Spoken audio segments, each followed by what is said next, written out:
Navajo legend. Within a vast, desolate desert under the scorching sun, heat waves ripple across the ground. Jody, exhausted, is staggering through the sand, her breath labored.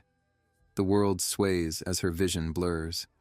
She sees ghostly flickers in the distance, shadowy figures that disappear as quickly as they appear.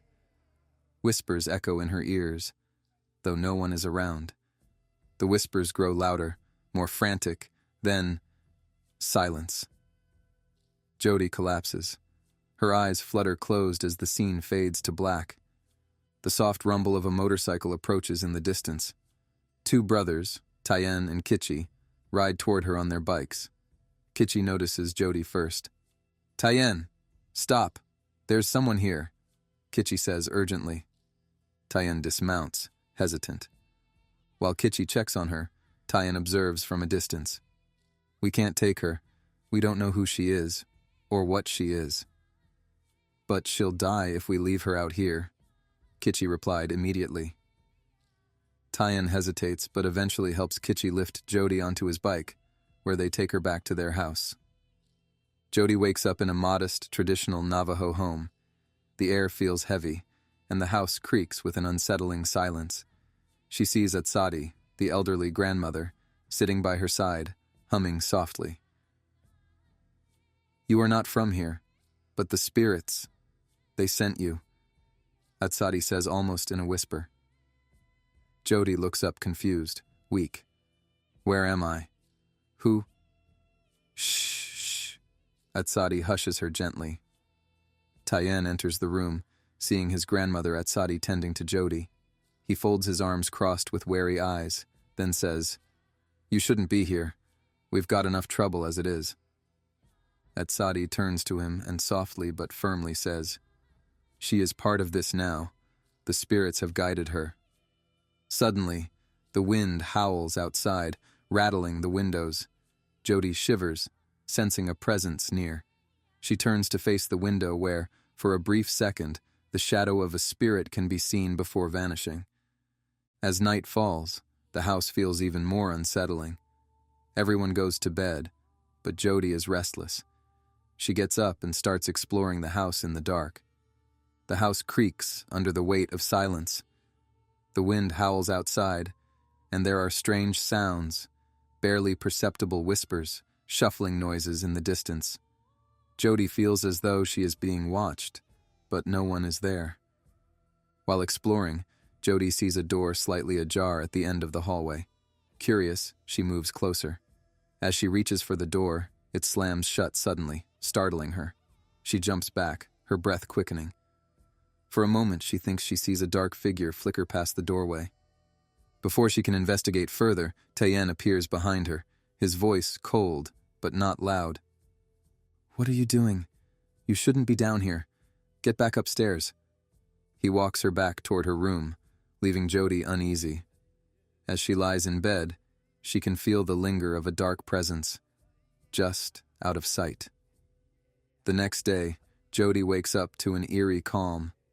Atsadi begins to reveal more about the village's troubles, the evil spirit, and the prophecy.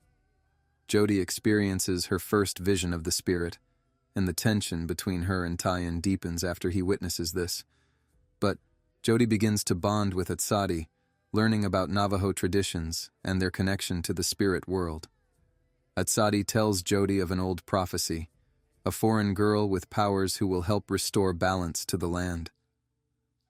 Atsadi leans closer to Jody, and with intensity in her eyes and confidence in her voice, she would say, "It is not a coincidence you arrived now. You were sent by the spirits." Jody struggles with the weight of this knowledge but begins to accept her role. Tyen, meanwhile, watches from a distance, still distrusting. Kitchi, on the other hand, grows closer to Jody, believing in her purpose. Night falls again. This time, the strange phenomena around the house intensify. Jody hears whispers more frequently, sees fleeting shadows, and experiences flashes of the spirit. The sense of being watched is much stronger, making the house feel like a living entity. Before bed, Atsadi speaks cryptically about the spirit growing stronger and the impending danger. Tayen continues to distrust Jody, but begins to realize something is truly wrong. After a restless night, Jody finds her way to Atsadi. To her surprise, she finds Atsadi awake as well. Atsadi tells Jody that she doesn't sleep much most nights, as she can feel what's happening. Just outside Atsadi's door, though, Tayen is there, listening. With seeing their bond deepening, Tayen's resistance begins to crack. The next day, they all prepare for the inevitable confrontation with the spirit. Instead of waiting to see what would continue to happen, a plan was devised to get rid of this evil spirit. The village's signs of unrest increase, and the evil spirit's presence is felt more strongly. The once peaceful desert now feels ominous, and even the animals seem nervous. Atsadi continues to teach Jody about her connection to the spirits and her role in the prophecy. Jody's powers begin to grow stronger, and she starts to understand the ancient rituals that must be performed to banish the evil spirit. Jody, Tayen, Kichi, and Atsadi head to the sacred site. The atmosphere is oppressive. Thick fog, disorienting sounds, and the constant feeling of being watched. The ground is marked with ancient symbols. Atsadi, being the mastermind behind the plan, says, "The ritual must begin. Jody, your powers will bring the spirit forth." Jody then moves to the center of the circle they created on the ground. Within the circle are the weird but ancient-looking markings that seem to be engraved there for centuries. Jody's hands start trembling as she focuses on the energy around her. Atsadi chants in her native language, the words echoing unnaturally in the air. The fog thickens, and suddenly, the spirit appears. A towering, shadowy figure with glowing, hollow orange eyes. The spirit lunges toward Jody. She uses her powers to push it back, but it resists, shrieking in rage. Tayen yells, "We need to stop this now!" As the battle escalates, Tayen and Kichi fend off the spirit's attacks, while Jody focuses all her energy on the ritual. The spirit grows more frantic, its form flickering wildly. Jody's visions intensify, and for a moment, it seems as though the spirit is overpowering her. Just as all hope seems lost, Tayen steps forward to help Jody, breaking his long-held distrust. Together, with Atsadi's guidance, they complete the ritual. With a final scream, the spirit dissolves into the air, leaving behind an eerie silence. The fog lifts, revealing the sacred site in the moonlight. Tayen, injured but alive, helps Jody stand, and they all head back to the house. Back at the village, the air feels lighter. The animals are calm, and the village is safe once more.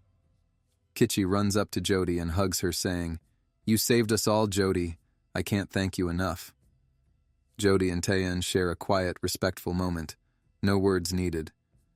"You have brought balance. The spirits will remember," Atsadi proclaims. Jody, now part of the village's history and fulfilling the prophecy. She says her goodbyes. As she walks away from the village, Atsadi watches from a distance, her eyes filled with pride and a hint of sadness.